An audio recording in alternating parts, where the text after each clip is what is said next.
That's- Uh, okay, so good afternoon, fellow Rotarians and guests. Welcome to the regular meeting of the Rotary Club of Makati this August 2, 2022.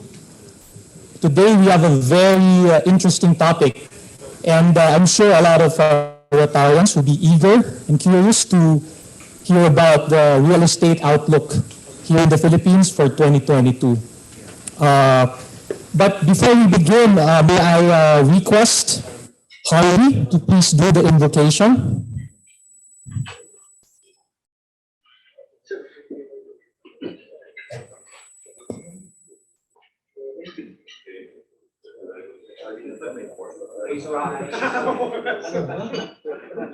Okay. Okay. Our dear living God, we praise and thank you for today's opportunity and gathering us once again. Fill us with your presence and power that we need and your authority to love and speak for us and to continuous walk with us and remind us to be calm, gentle, and appreciative of others and every living creature at home, work, and in community. We thank you, our dear God, for your provision and being always the bearers of love, abundance, and generosity. In Jesus' name, we pray. Amen. Amen. Shalom and benedicity. Assalamualaikum barakatuh.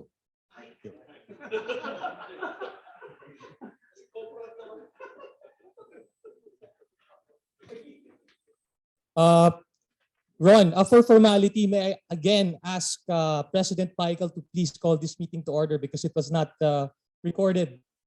Please, President Michael. With your permission, may I call this Rotary Club of Makati meeting to order? Thank you, President. Now, please remain standing for the Philippine National Anthem.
We're the Rotary Club of Makati, and together we stand proud.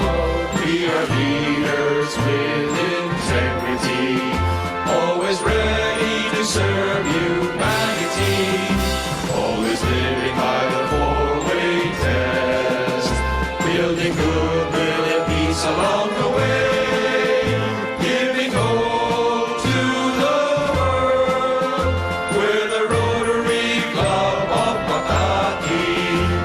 To aid our fellow men, as true Rotarians we live to lead.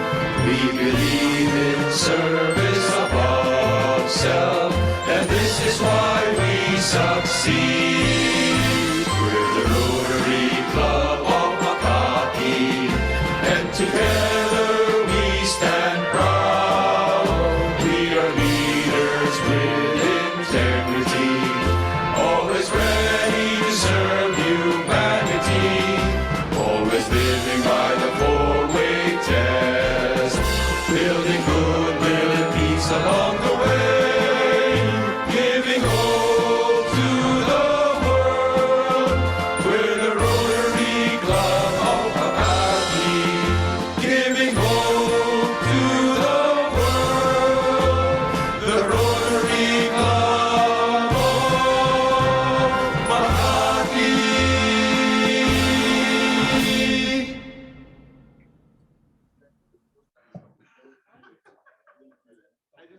You may get back to your seats, gentlemen.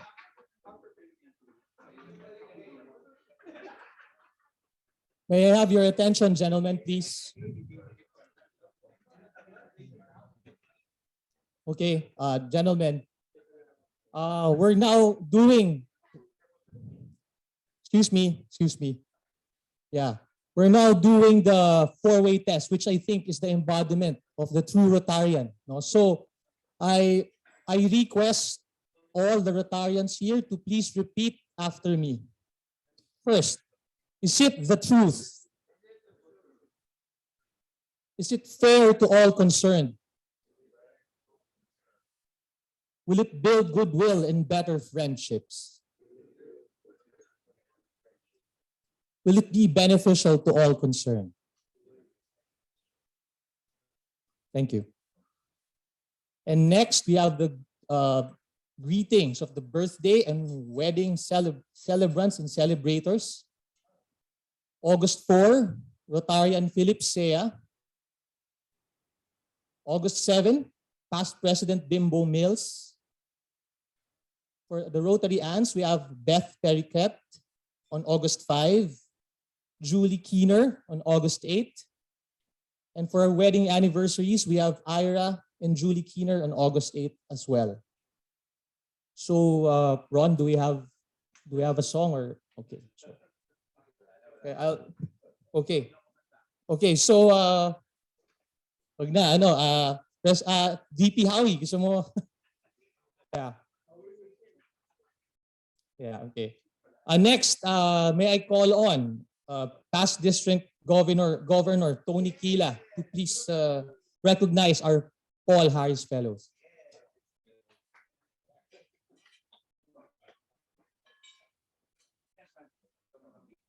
Thank you, Bom. May thank and recognize our new Paul Harris Fellows. First, may I call on Winston Uy.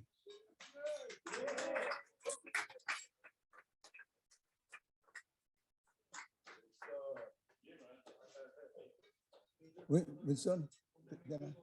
And I call on President Michael to pin the pin.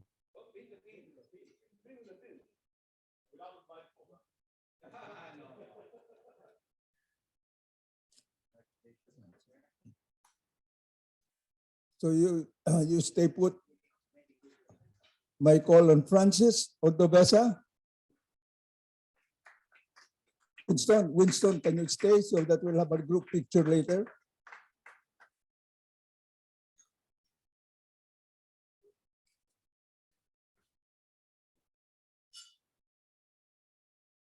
And then by call on Ronnie Shaisoko.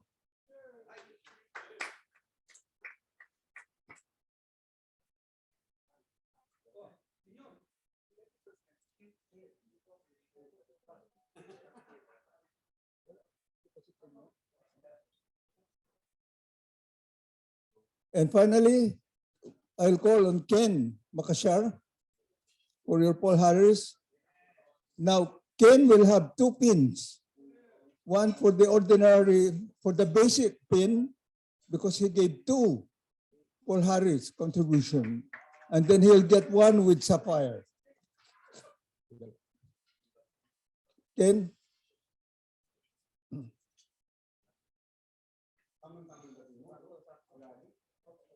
Dalawa.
Yeah, okay. Yeah.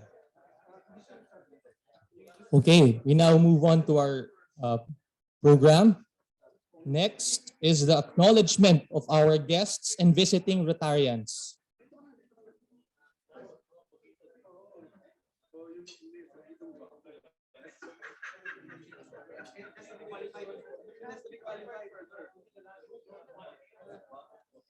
For our dignitaries, we have past District Governor Tony Kila and past District Governor Sid Garcia. Thank you. For our aunts, Anne Yvonne Kwan. Our guests from Miss Yvonne Kwan is in Zoom. Guest from Leechiu's office is Mr. Ed Gador, Miss Erica Manasan, Grace Tud from Zoom, Zach Januario, and Nigel Tan, also in Zoom. And for our guests, we have Mr. Miguel Montenegro, and the son of Rotarian Eddie Galvez, Nathan Galvez. Welcome, welcome. And now I turn over the mic to President Michael for his president's time.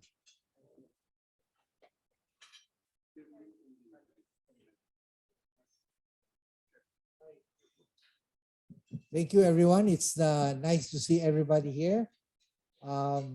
We had a very interesting week because of the earthquake in the north. And it was very, very inspiring that almost within hours, our directors, led by Boom Villatuya and Drex Lagi and Chris Ferraresa, were on the spot distributing almost 800,000 pesos worth of assistance, providing for 1,600 families in Narvacan, Ilocos Sur. That also includes Villa Kiosa and Banget Abra. Thank you to Director Drex Lagi and Ron for spending their entire weekend delivering very much needed relief goods. I was actually very surprised that they were really there very, very quick. I'm also happy to share with you that our baby member, Winston Uy, was very, very helpful in donating 4 trucks for the relief operation. Not only that, Winston says that anything that the club donates to Region 1 and 2, he will match and even double it. This is the kind of membership that really inspires all of us to follow the example of doing good, set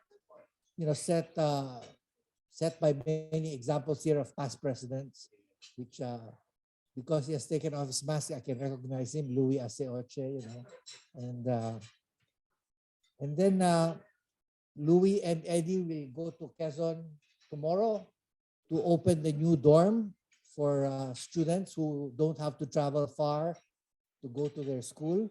Another big achievement and big help to many people who have to travel many kilometers walking just to get to school. Lastly, I'd like everyone here, one of my missions as a president is really to try to get more involvement from our members. And, just seeing the way I was handing out the Paul Harris medals, it looks like I won't have a hard time convincing people to get more involved, Everybody will be very pleased with what they're doing. And we will continue also to engage our membership more. So again, the famous Winston Uy has volunteered his penthouse apartment for a gathering of about 15 people. 10 will be new members and 5 will be, from the old, from the leadership of the club. So is that on August 10, Winston, or is it 11? Okay. You see, that's the kind of guy Winston is. Huh? 11. Yeah. Okay. So again, thank you, Winston, for helping us bring our new Rotarians to get more involved in our club. Did I miss anything else? I think that's about all. I've been attending a lot of Rotary inductions recently, and what I was reporting to past District Governor Peps Bengson is that our representative Regina Lino has not been invited to any of these inductions, but his competitor, who's a lady, is always invited, right? So I said, next time I will just bring Reggie along with me because we're being invited to all these inductions. So we'll need to make our presence more known to our sister clubs or brother clubs. And I would like to also invite you guys, if you are available, to join me. So I am not alone. I'm sure Keith here will be there too, and get everybody involved. Welcome, Peter Coyuto. So since Peter has arrived, I can now finish my speech and have a nice lunch. Thank you. Oh, thank you, Keith. They did not tell me, but how come I'm not surprised? How come and boom, yeah? How come I'm not surprised? Okay, so thanks, guys, for doing this. Thank you very much, President Michael. And now, heading to the meat of our program, I would like to call on Rotarian Eddie Galvez to introduce our speaker.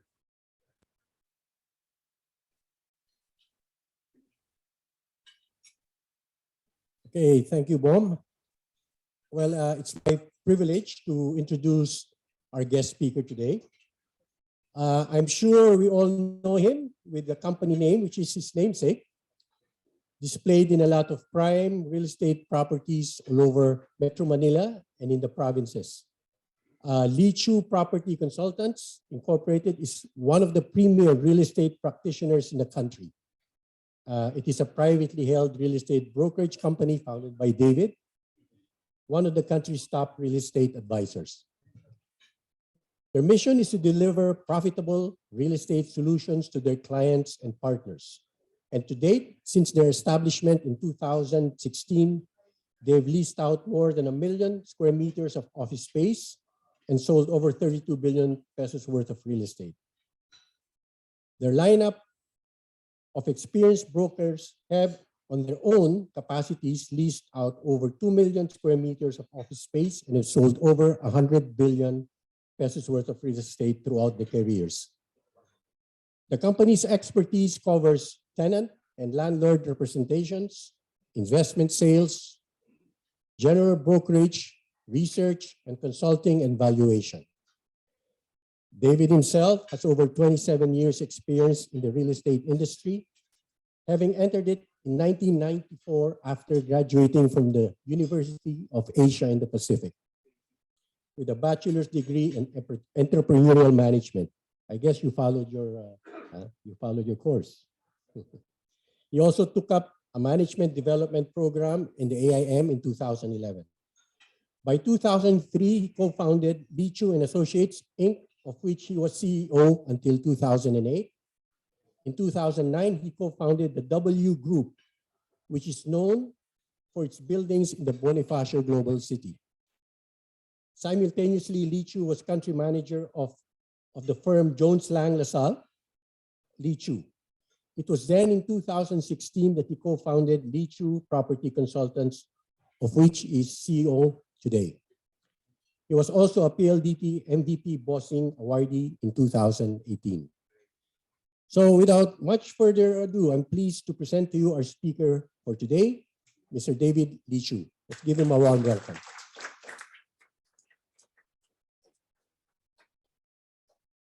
Wow. Thank you very much for that very kind introduction, Mr. Galvez. And I really appreciate your invitation to have us share our thoughts about the property market today.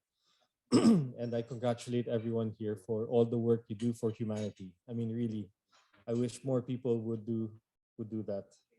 Um, so I have some slides here that is available to any one of you who want to have a copy of it. Just ask the organizers, and you can share it freely with anyone.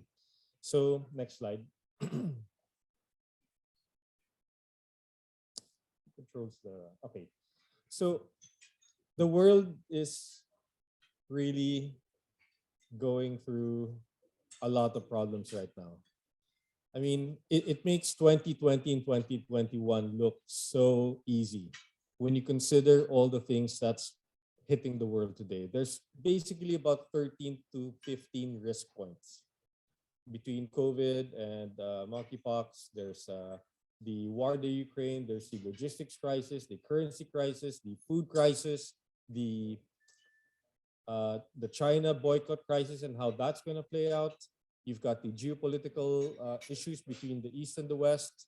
You've got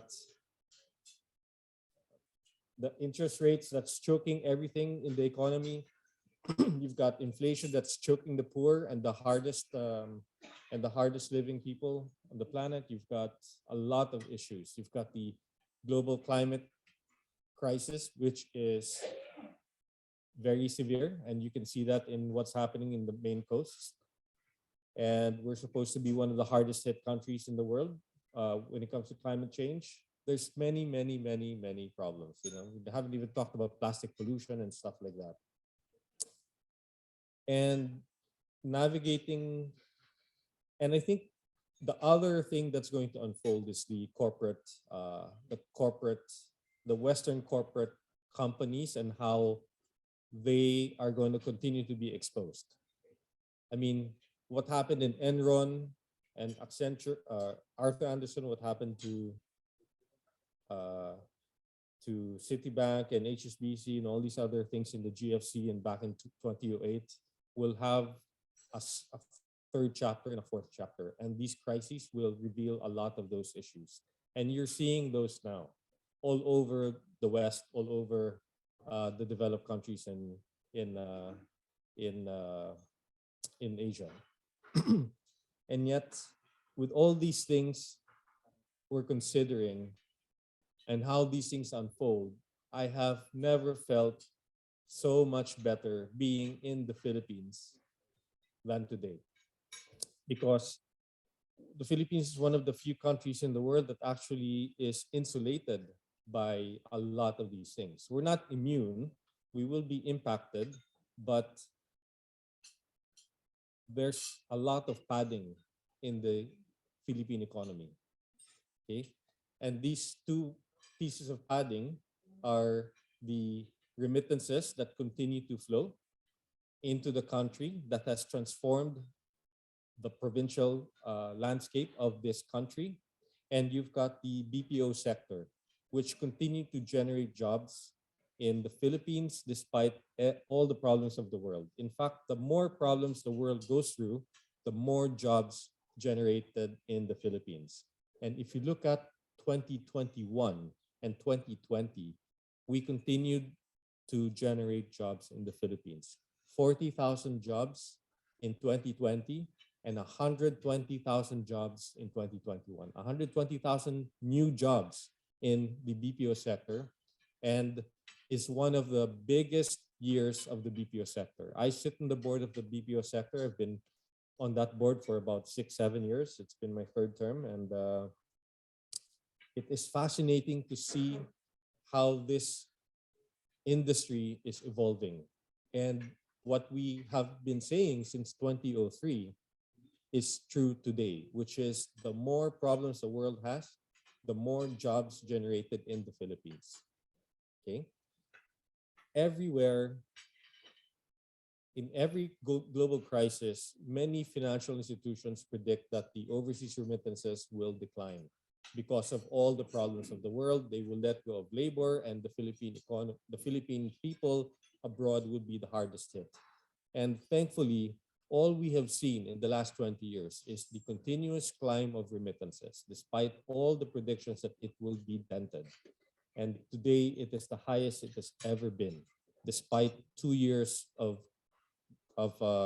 COVID, despite 2 years of what many say is the greatest economic crisis we've had in 100 years. There is one very human, well, okay, others have explained it that, we have great service, unparalleled in the world. We've got very trustworthy staff. But really, I think the reason why the remittances continue to climb is for one very simple human reason, and that is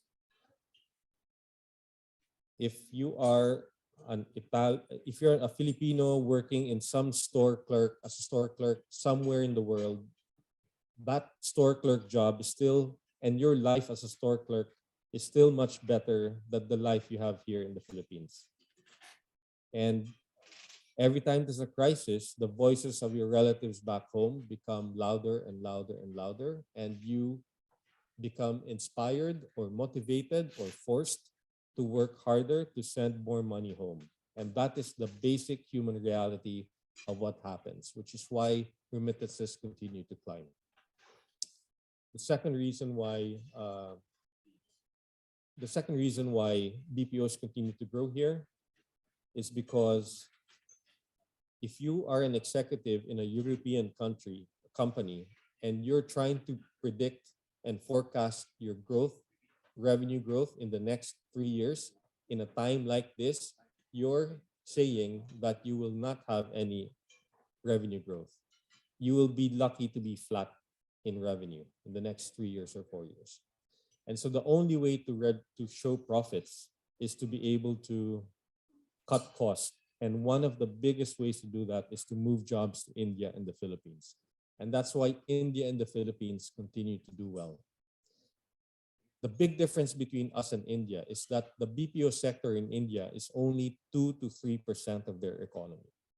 So in relative terms, in proportionate terms, the BPO industry isn't as important to the economy of India, even though it's a very big component, even though they employ, what is it now? 7 million people.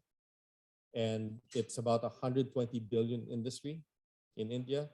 Here in the Philippines, the BPO sector is almost 10% of the economy. It employs 1.5 million people today, generating $30 billion.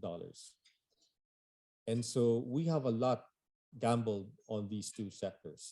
But what is most exciting for me coming up in the next 10 years is tourism. And why? Why tourism?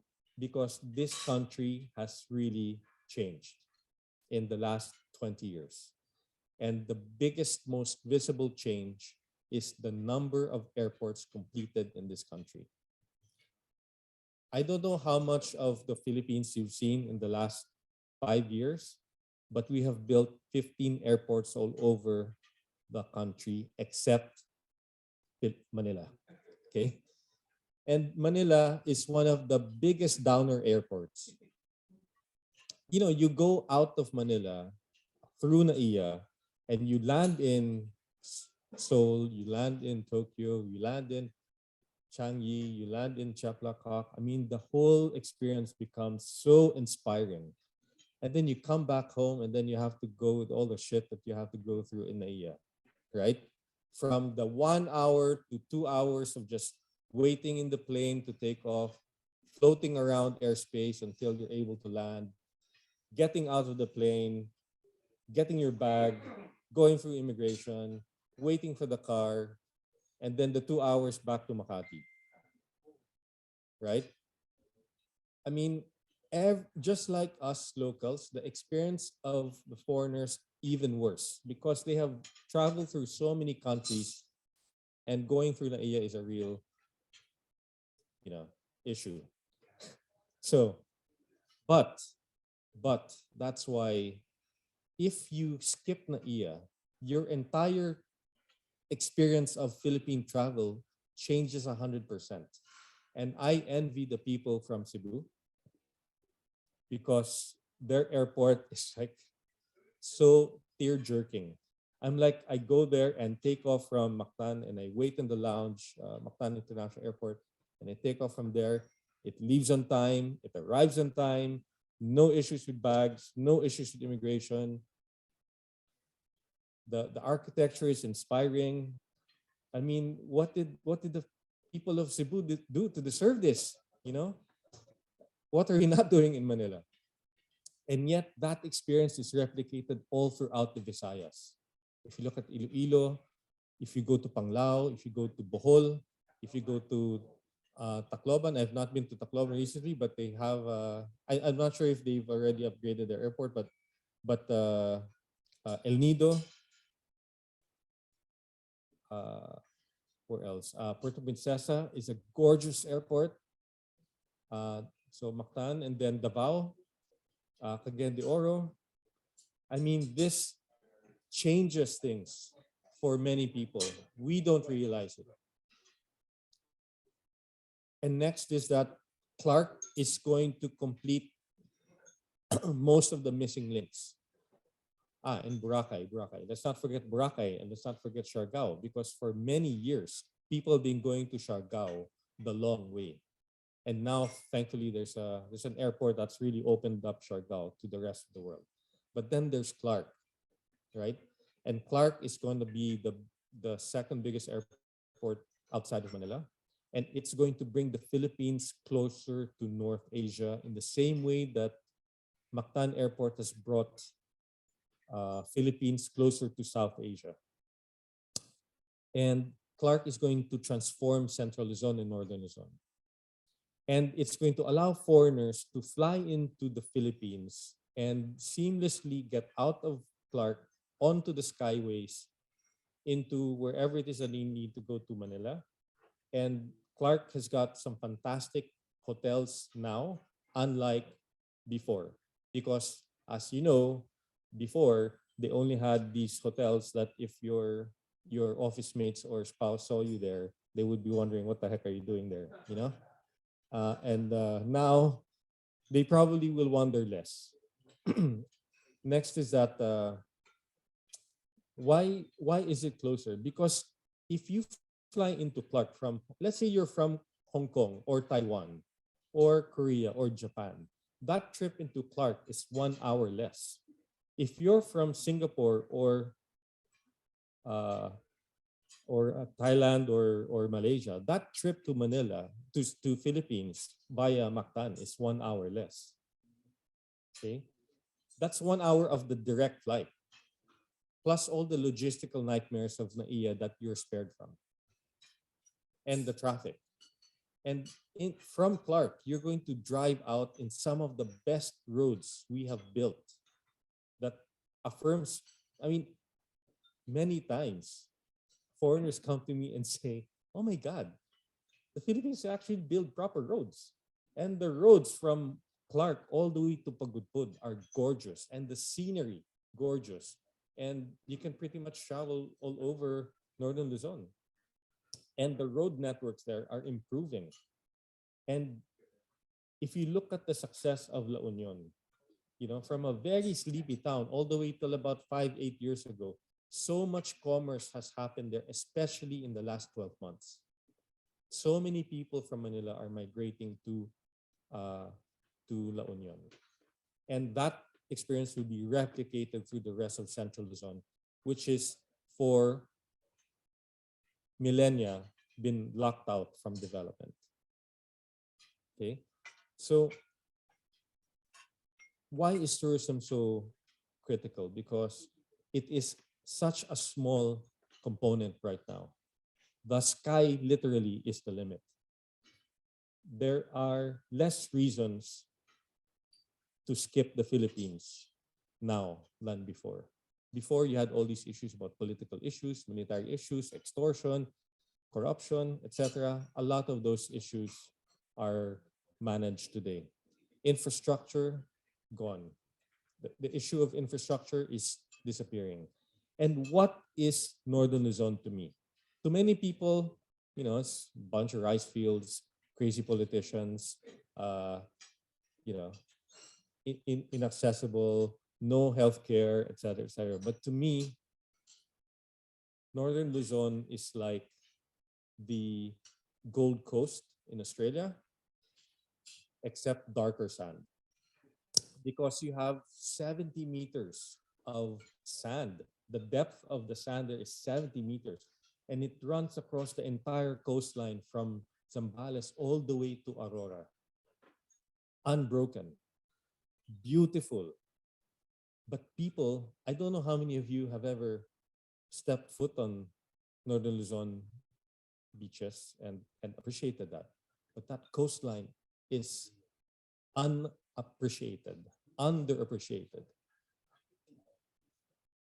And that is going to change things. And where's tourism in 2019, pre-COVID? It was at 8 million tourists, foreign tourists, 8 million, of which maybe 2 million are overseas Filipinos with passports. And yet we are some of the least visited countries in the world. You compare that to the 35 to 40 million tourists that visit Thailand. But that's where we're going to be within 10 years. And I think Palawan and Bohol have the two strongest elements to rival Phuket and Bali. Okay? And I have to stress that Palawan is probably the most connected geography in the Philippines. It's a small island.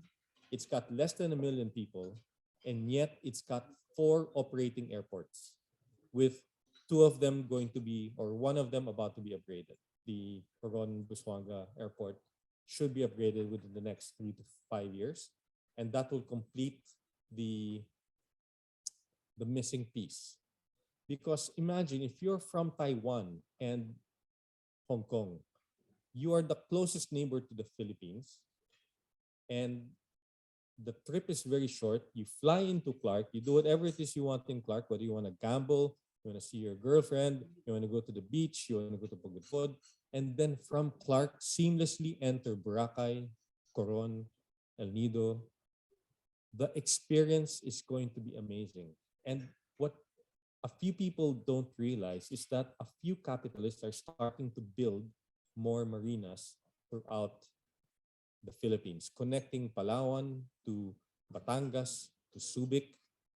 And that's going to open up the market for the high-end luxury private yachting market. And we have had tycoons from Taiwan, tycoons from Hong Kong come here for the first time in 30 years. And they come here, they go straight out of NAIA to go straight into Palawan and meet their mega yacht there. And most people don't understand that market. I don't understand that market, but that market is a very specialized market. And it low traffic, high transaction volume kind of market. I think tourism is going to be the third strong leg of the Philippines. I'm not even looking far out into from traffic from China, even though China is the biggest market in the world. I'm not even looking at places far down as Australia, right? I'm just looking at 2-hour to 3-hour flights from Clark, 2-hour flights from Mactan. And that's Taiwan, Hong Kong, Korea, Japan. Those 4 countries, plus Singapore, maybe Malaysia. That's it. So 6 countries. 6 countries to draw from. We don't even need the high-end market from these countries. We just need the middle class to come here. And why will the middle class come here? Because number 1, they're so sick of the same places in Asia. Number 2, the economic crisis happening right now is going to cull a lot of their budget for travel. And then there's this unknown place called the Philippines that they take for granted because of all the bad press we get. I think tourism is going to change the landscape of the Philippines, and it's going to be easy. It's going to be playing into our core competencies, and it's going to change a lot of the provinces that are right now neglected.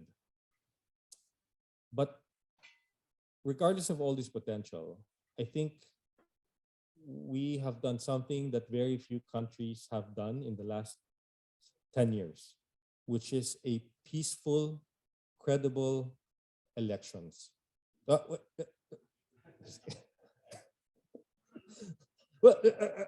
wait. So, I mean, you compare that to what the US went through transitioning into Biden. I mean, that was unthinkable. I mean, that's like, okay, is this white Philippines? Is that what's happening? If you look at Manila and you compare that to, let's say, New York or San Francisco today, just imagine, do you have homeless people camping out on the driveway of the New World, crashing into the hotel, eating your lunch and walking out with it? Can you think about that? It's unthinkable, unthinkable. So this is why I think we have fixed a lot of problems in the last 20 years. It's brought us to the very different platform. And we have to imagine 20 years ago, the per capita income of the Philippines was $1,500. Today, it's $3,000. The ambition, the fantasy, the target, the objective of this administration is to bring that to $4,200 per capita by 2025. A 50% increase in the per capita income. What is the world, what is the Philippines going to be like with 50% higher wealth? Even if they miss that target, let's say it's just half of half and they just increase it by 25%. What is the Philippines going to be like with that kind of per capita income? Because in the last 20 years, more people have afforded 3 meals a day. More people have afforded college degrees in the last 20 years. What will it be like in the next 10? What will it be like in the next 20 at this trajectory, despite all the crap we went through in COVID, despite all that we went through in the last 5 years even? We underestimate COVID because it hit us hard. And despite the shortcomings of government, despite the ignorance of many, despite the fake news, despite a massive 10% contraction of the economy, we continue to do okay. And no industry reflects that as the property sector, because you saw land appreciate all throughout the country.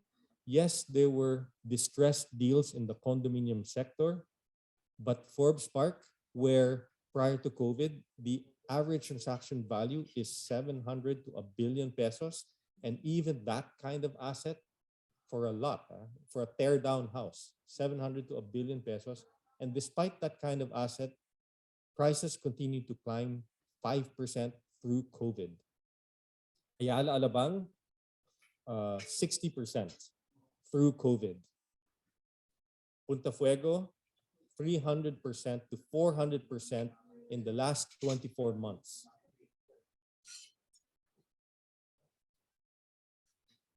The poor got hit hard.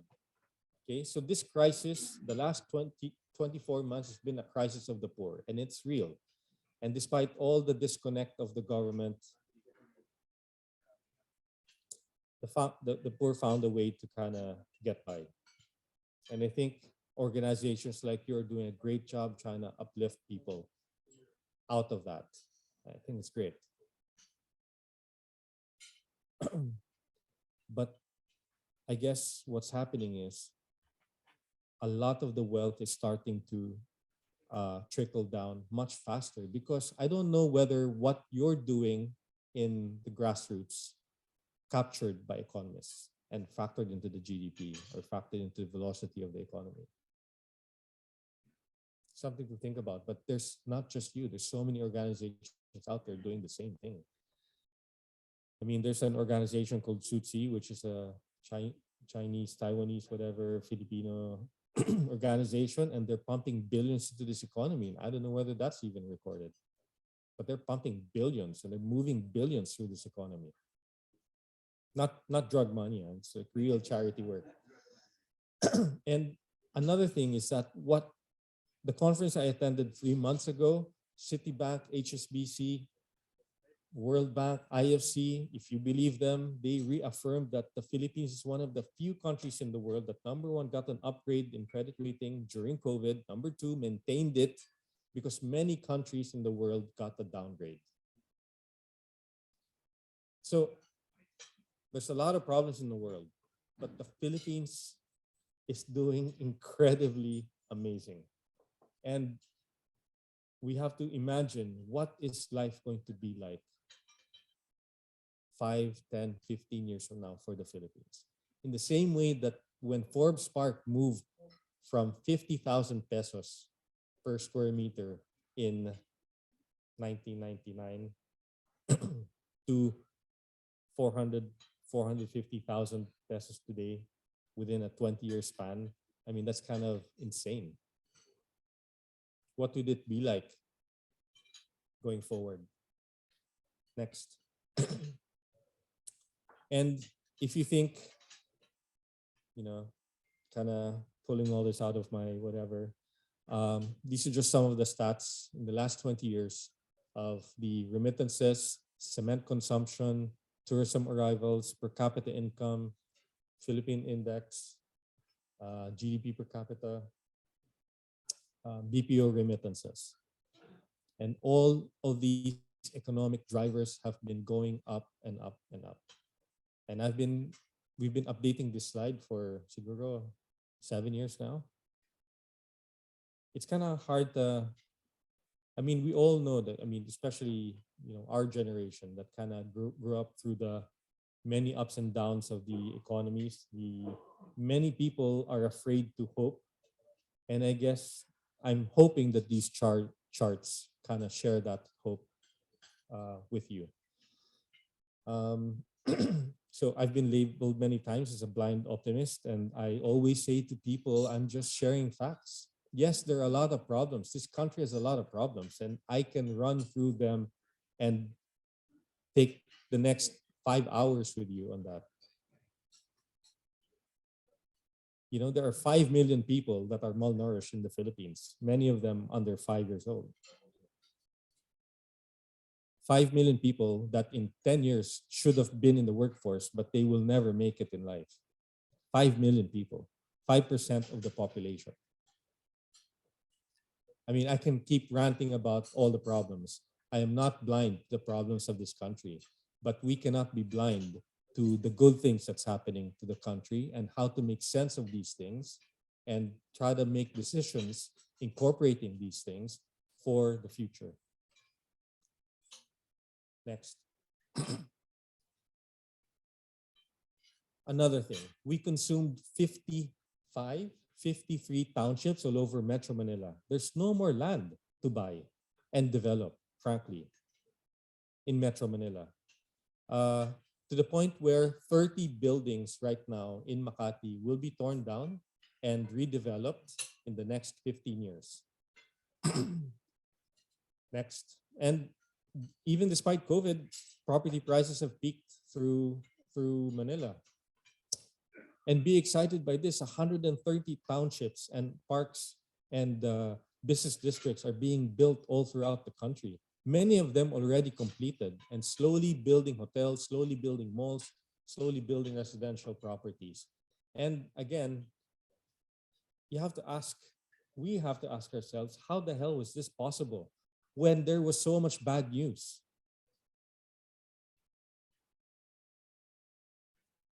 Ten years ago, there was not a single job available in the BPO sector in the provinces. And yet today, 30% of all jobs created in the BPO sector end up in the provinces. And more are coming. Next. COVID choked so many offices, and yet transaction volume continued in the Philippines. Yes, it was a lot lower than pre-COVID, but there was still a significant amount of leasing transactions happening all over the Philippines, not just in Metro Manila, driven by the BPO sector and corporates who continue to grow.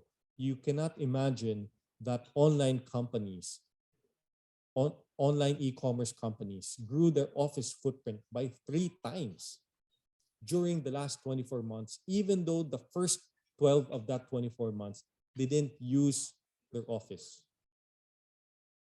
We have clients that are occupying 100,000 square meters of office space.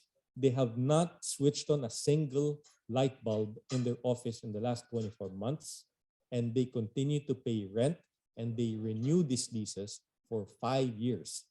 If they did not believe in the long-term play for Philippines, they would have cut these leases a long time ago, and yet they continue to pay them despite the fact that they are not using them. And they continue to take space. And if you look at the last 6 months, the leasing transactions all over the Philippines is the highest it's been since COVID. Next. And the POGOs are coming, slowly getting out of the woodwork.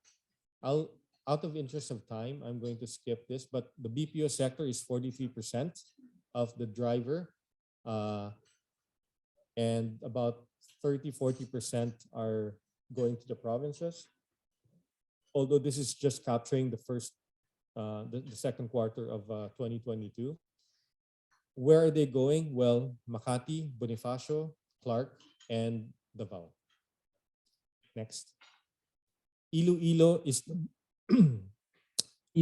the most transformed city, province in the country, and it has done so in a journey of 10 years. And it is amazing what the private sector and business people and the academy can do if they learn to work together, which is what happened in Iloilo. And it is inspiring to see how that is transformed in just 10 years. It is possible. Next. Next. I'm just gonna start jumping through. This is recording the amount of transactions that want to get done. So not done yet, but want to get done. All the companies, businessmen that say, hey, David, I'm looking for space in the market. And this tracks office space transactions all over the Philippines. And from January of 2020, you see it drop all the way down to where it was in the fourth quarter of 2020. And now you see it the highest, the third highest quarter, and it's going to keep climbing. This shows you the amount of businesses that want to take space in the market today, coming out of Omicron. And you can see that it's got a very strong trajectory. Next. Again, capital values all over the cities, all over the business districts in Manila continue to hit new highs. Next.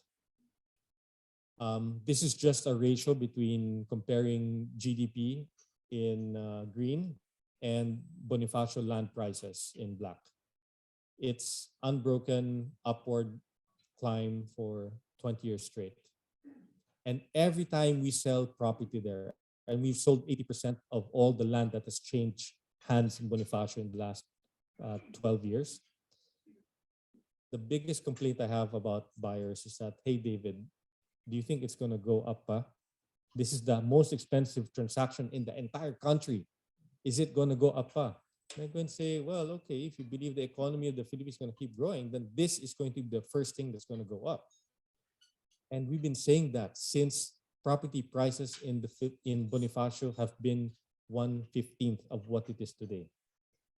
The next complaint I have from buyers, and I'm sure Mr. Cuyuto here is that why would I want to be the one known to do the highest transaction in the Philippines?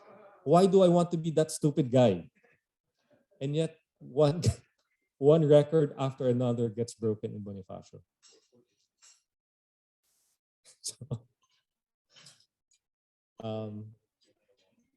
So land values in the Philippines are the fastest it's ever grown in BGC. And from BGC, we use that as a barometer for the rest of the country. Next. A lot of people say, David, we have this land, family heirloom, whatever. We want to just cash out and what do we do with the money because we don't want to play with it too much. And I say you can liquidate your asset and put your money in REITs where you can take advantage of the capital appreciation and the yield of these assets. And I wouldn't say buy any stock. And of course, this is too public of a forum for me to say which stocks you would want to buy and which ones you probably want to just watch. But the REITs has allowed us to partake in a platform where there is recurring income despite all these issues. And it's a great time to pick up REITs now. And of course, despite all the havoc, I think there's going to be more downside in the Philippine stock market. But I think when that bottom hits and or when you're close to the bottom, I think the recovery is going to be pretty rewarding. Next. And again, if you think I'm a blind optimist, you just have to look at Forbes Spark prices in the last 60 years. This is Forbes Spark prices in the last 60 years, despite those two other lines, one line being inflation and the other line being interest rates. Oh my God, interest rates are going to go from 5% to 8%. Oh my God, it's going to go from 3% to 5%. Well, big deal. We, most of our lives went through 25% interest rates, 40% interest rates, blips, but predominantly, the middle class went through 16, 18% interest rates for 20 years. And despite that, property has been the best long-term peso asset you could have ever put your money in. Next.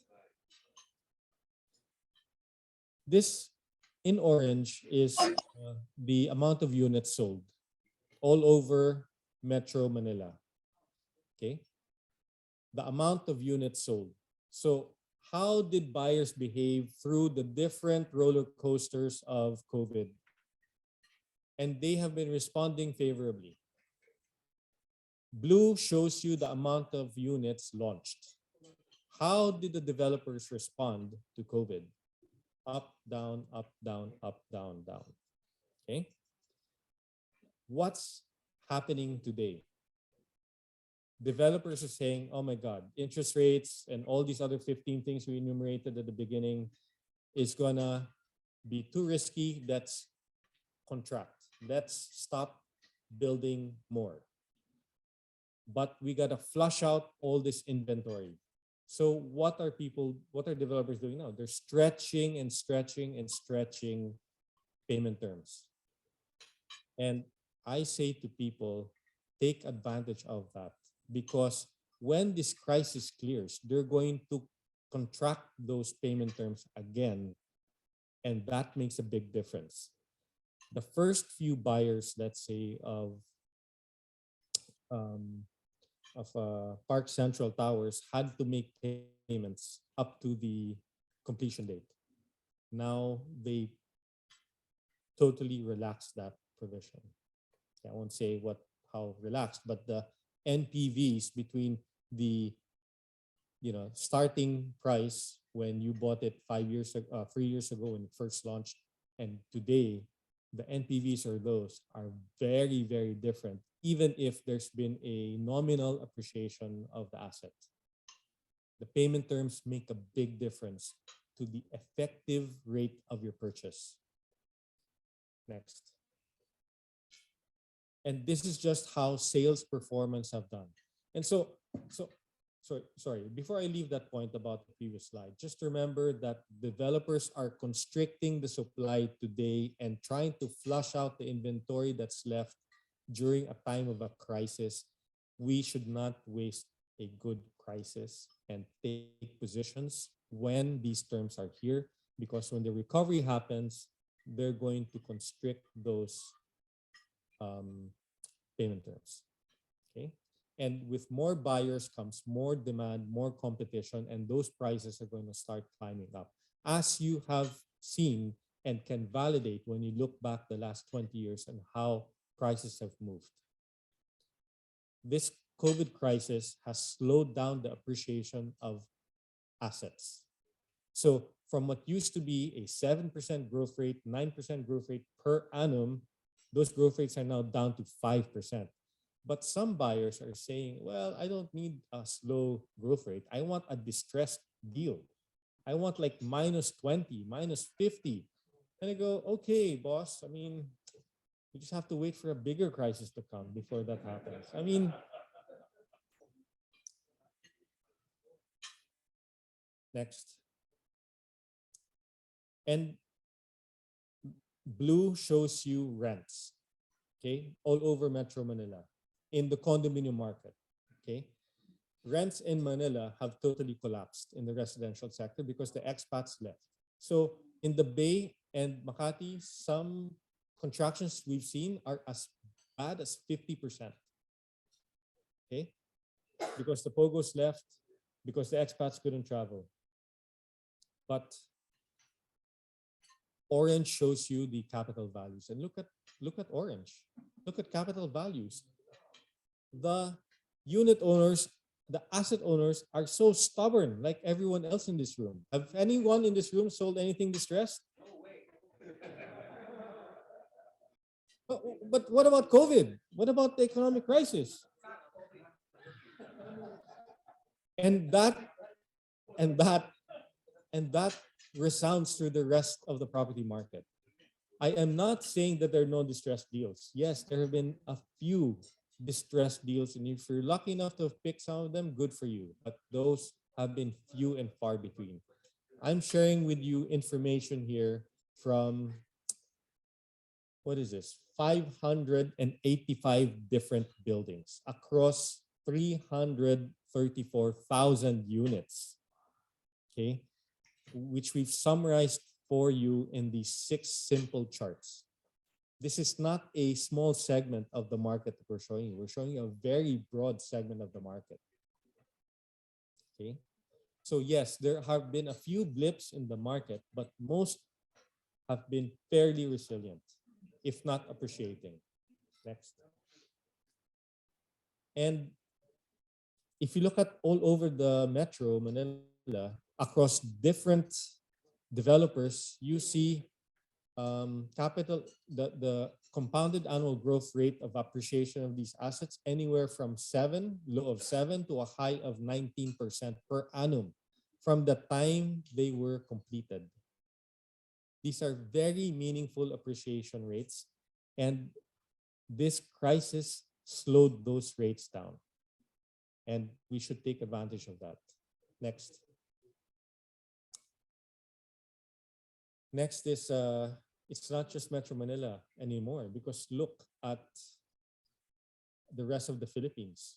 Bacolod, Cavite, Cebu. I mean, I had developers who were selling developers land 10 years ago, 8 years ago in Davao. When land prices in Davao, nobody cared. You could buy prime assets in Davao main road for 10,000 pesos just 10 years ago. Nobody cared. I had developers say, what? You want me to build a condominium in Davao? What's going to happen there? All these people get vertigo because they don't know what it feels like to live higher than 2 floors. I mean, and yet, and look at property prices now in Davao.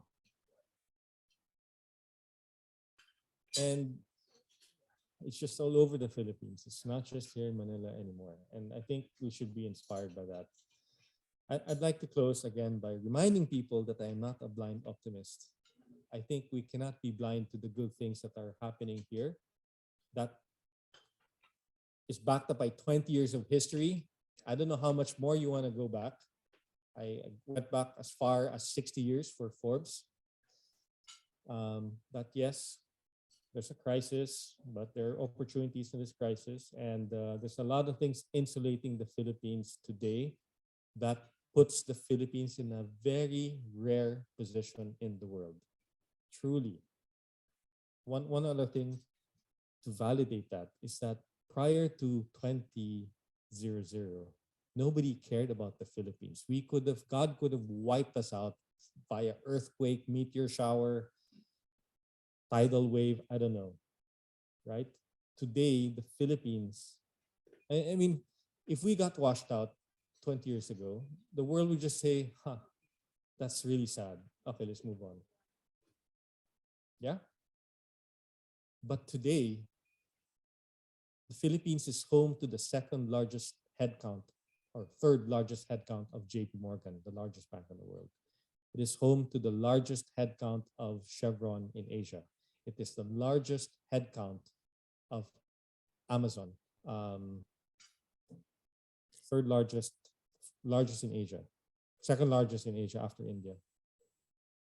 I mean, the Philippines used to be just an entry in what we call the EMEA, emerging markets geography. Today, it is a standalone entry in the global org chart. It is a meaningful part or component of many global operations. We should be quite inspired by that, and good job to everyone who's contributed to that effort. I think this is my last slide, and thank you very much for your attention. It's really an honor to present all this to you. Thank you.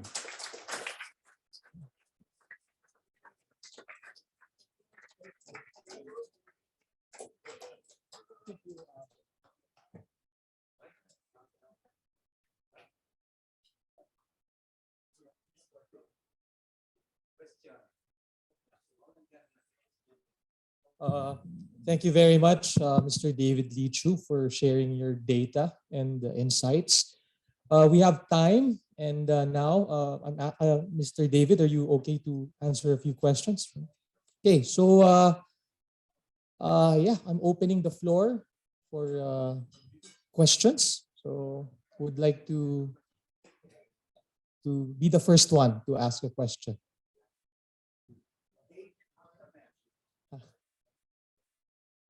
Oh yeah. At the request of PP David, he wants. Okay, yeah, I'm opening the floor now. So, are there any questions from our members, or from Zoom? From Zoom. Ah. Oh, GovSid. No, we'll go with GovSid, then PN Keith. Thank you, David, for that nice presentation. I just wanted to seek your inputs, because I noticed you did not really dwell much on the Visayas Mindanao region. I just wanted to find out what are your perspective or regions that you think is a good opportunity to invest in.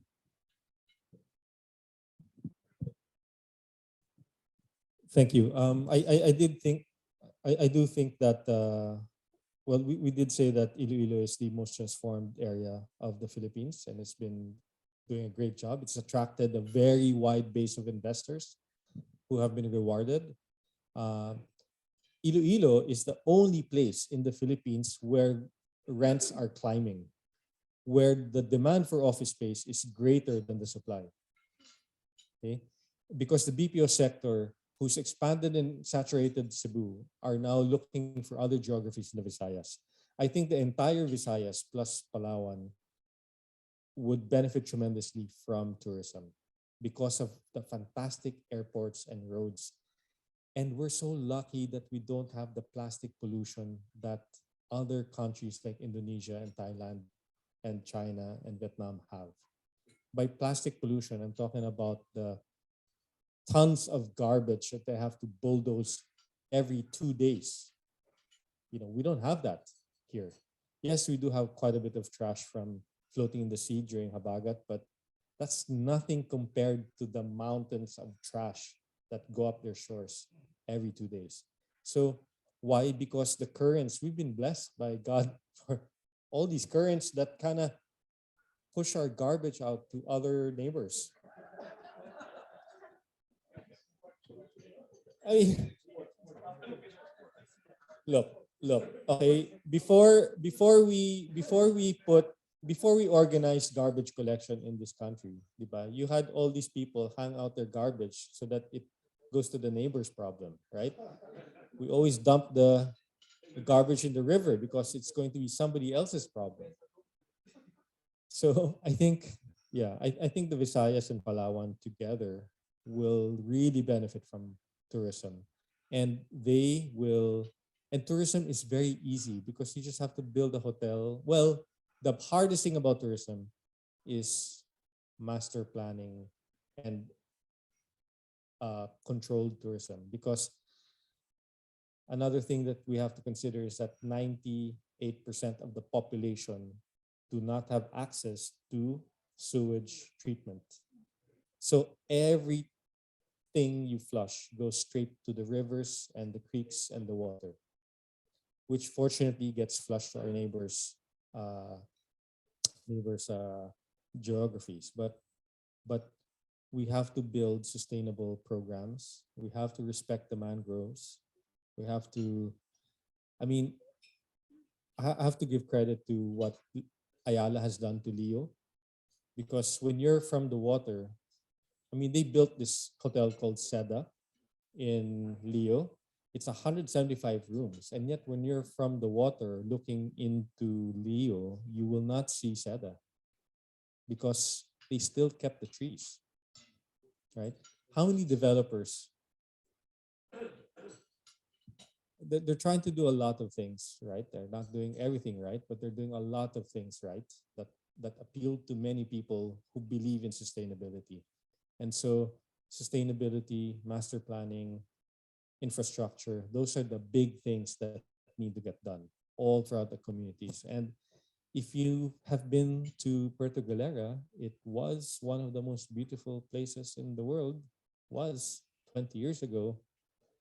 And yet look at Puerto Galera now. You know, the sewage is just wherever. El Nido town, at the backdrops of all those beautiful limestone mountains, the town of El Nido flushes everything right outside. Okay, you don't want to swim there. You have been through Boracay with the algae bloom every day now from just 2 months in a year. Why? Because of all the stuff we flush straight out. And yes, we are doing some treatment of the water, some waste management, but it's far inadequate. You look at Siargao, with less than 2,000 or 3,000 hotel rooms, they can't even manage their trash anymore. I mean, they kind of had a hard time trying to sort that out. And these are things that we have to start to think about before the tourists come. Thank you. To accommodate more questions from our members, may I request all Rotarians to, give a quick, brief questions. So the next is PN Keith. I'm not saying it out loud. Yeah. I'm just going to ask you about interest rates, and you talked about commercial, but for residential properties, don't you think it'll affect people with low repayments and their ability to go in and therefore affect the capital value? When might we see rentals move up again? Do we have to wait for further? Definitely, depending on the property, but Bonifacio and Makati are the two big expat markets, and then there's Alabang. Outside of these three geographies, the rental market is very dependent on the POGO sector, which is very quiet right now. Interest rates will choke many people if they keep climbing, but so far, because a lot of loans have been repriced, from 5% to 8.5%, and they're still making good that so far. There's a move that the U.S. and many economies are already technically in recession, but because around the corner is a big election coming up in the U.S., they will reverse QT. What's QT? QT is a quantitative tapering. So for the last 12 years, the economies around the world just kept printing money. That's called quantitative easing, technical term. And now they are shifting to quantitative tapering, which means they're starting to pull back all that free money, printed money, and that's why interest rates are going up. But they cannot sustain that because they're trying to avoid a real recession. So at some point, they're going to raise interest rates and then maybe bring it back down. because they need all these jobs again. So there's going to be another rate hike this month. There's going to be another rate hike at the end of the year, both US and here. And those rate hikes are probably going to keep going for the next 6 months of the new year. And then maybe they'll start bringing it back down because many economies can't afford it, especially when an election is around the corner. And most people, I think, don't want Trump back in office. So, yeah, you can keep that. Okay.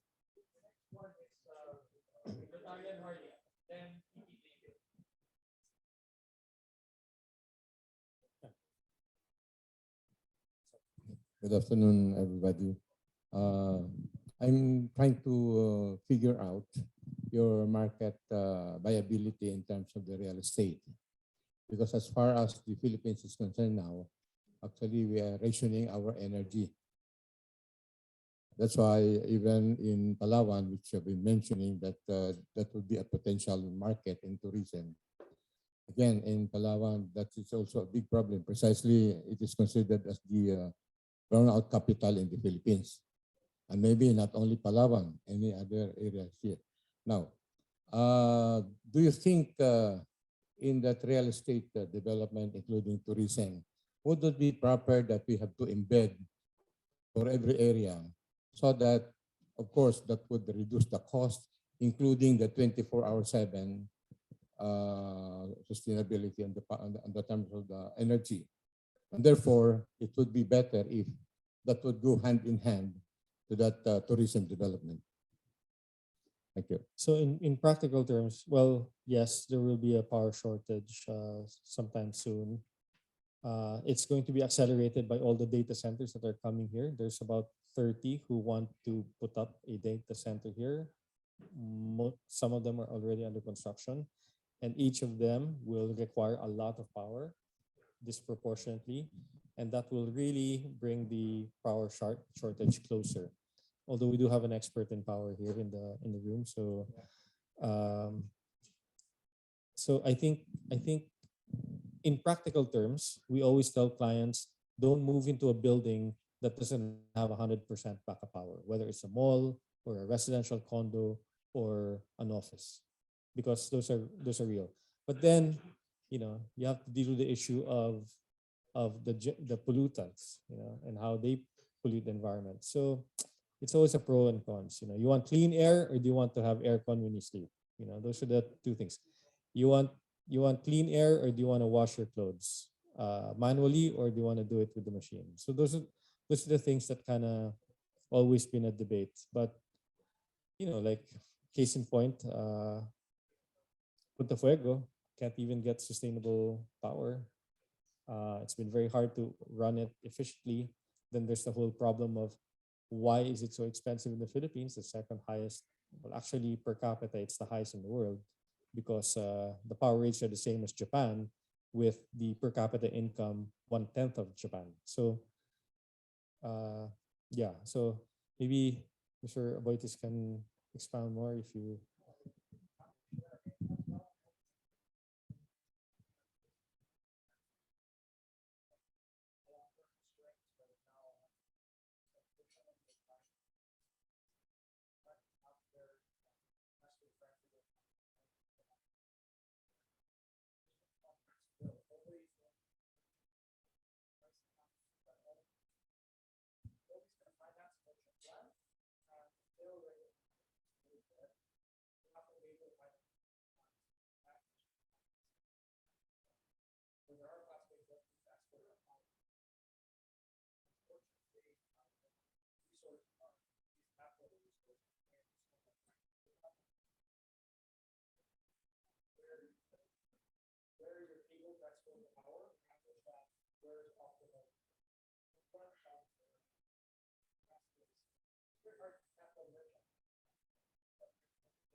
Is nuclear the answer?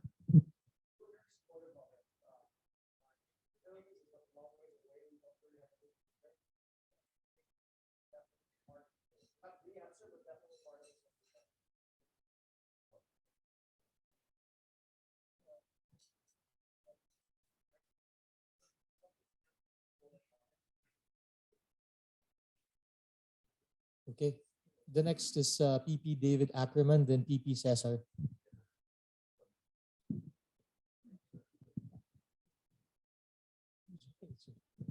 Hi, David. I got two brief things. Brief lang, Boma. One is a question and another one is more of a statement. On the question part, you mentioned a little bit, David, about the Pogos making a comeback. How do you believe does it factor into the industry that you're representing, and how does it impact the Philippines if they do come back with a vengeance, with full force? So big picture is that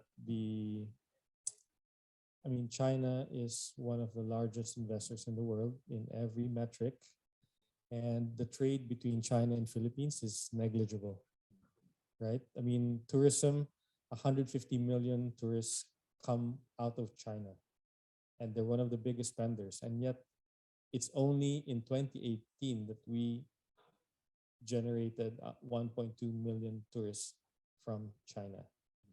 But that is a very big market, and that tourism number is going to double in 10 years from 150 to 300 million tourists. What will that do to the tourism market?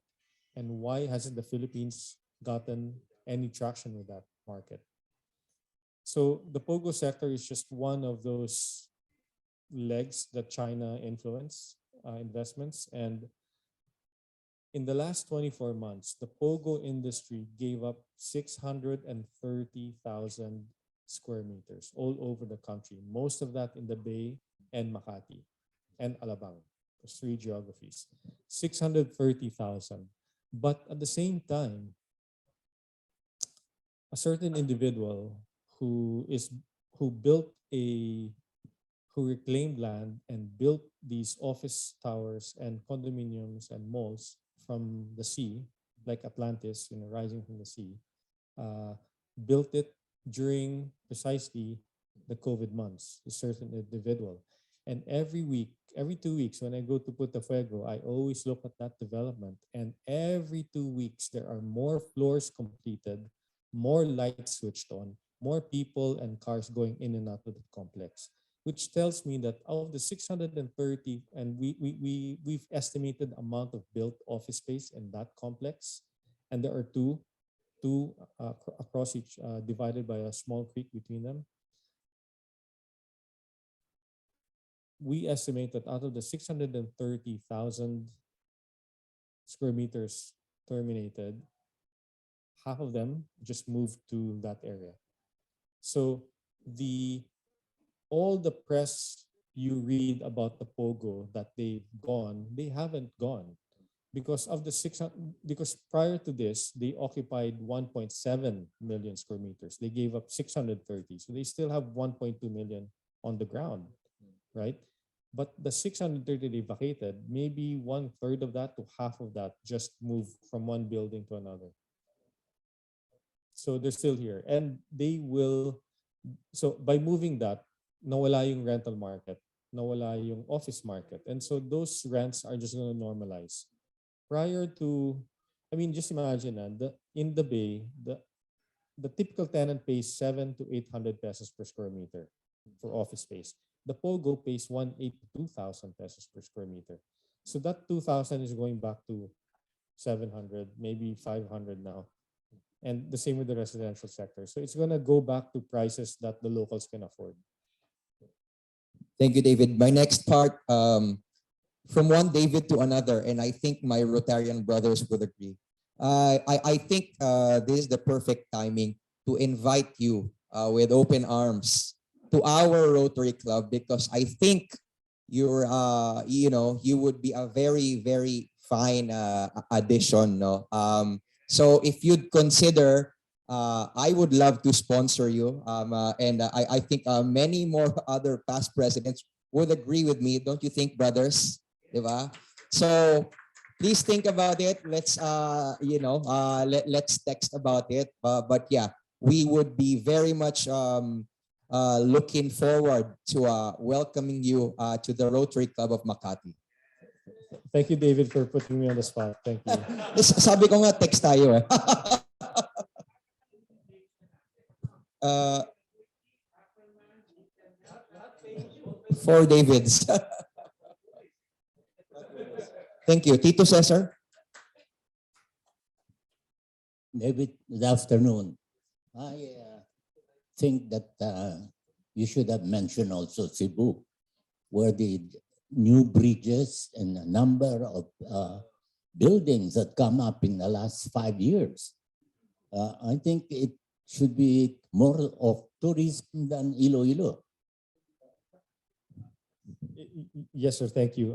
I just didn't have enough. I was only given a specific amount of time to discuss all this, and I guess just like Manila, we kind of Manila and Cebu are already way far up in the development cycle.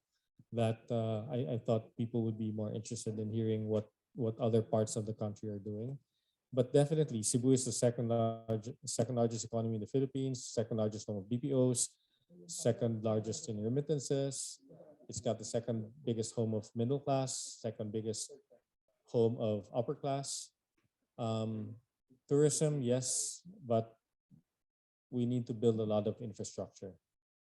20 years ago, I was telling people in the big families there to say, hey, if you don't want to happen to the Philippines, what's happening to Cebu, and since you've carved yourself out of the Philippine map anyway, why don't you just run everything?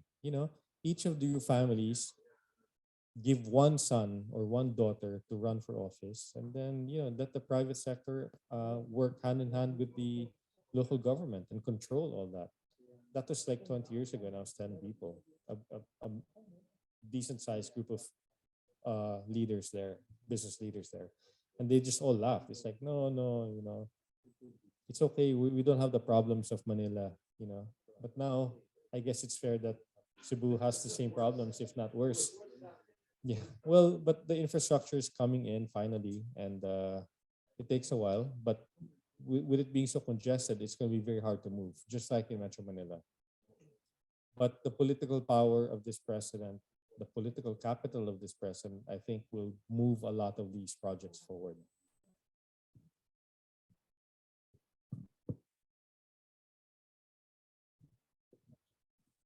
Thank you, David. Are there other questions?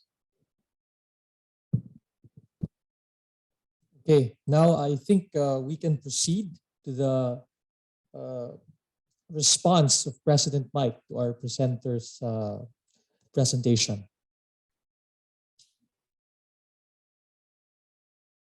Thank you, David, for your very enlightening talk. It was really like going back to school for me, because all of the things that you point out, we were not aware of.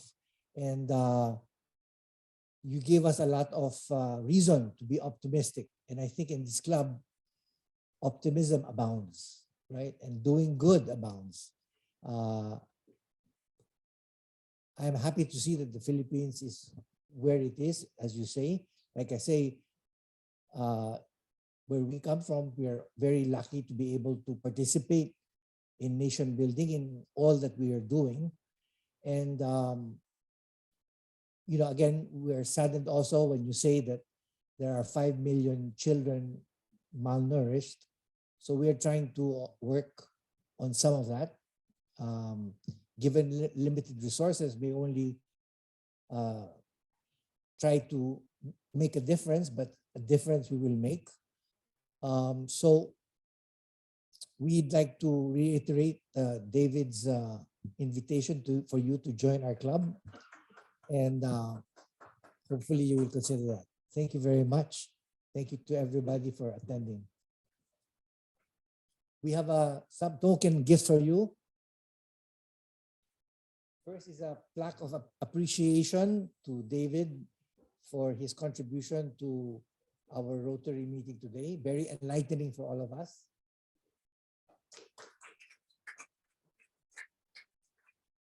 Second is our Rotary book, which gives you an insight to all the good things that this Rotary Club does, which makes it willing for you to become a member. And finally, as you're reading that book, a nice bottle of wine to set the mood right. Thank you, David. Thank you, everybody, for joining us today.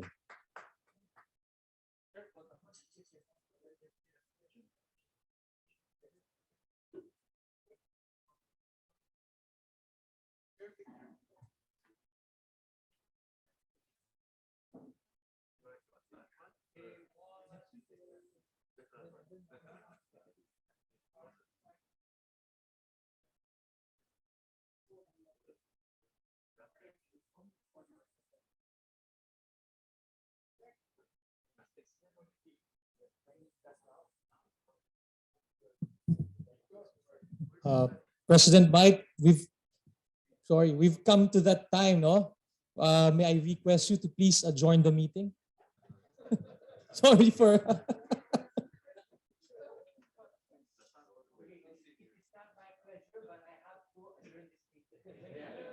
Thank you.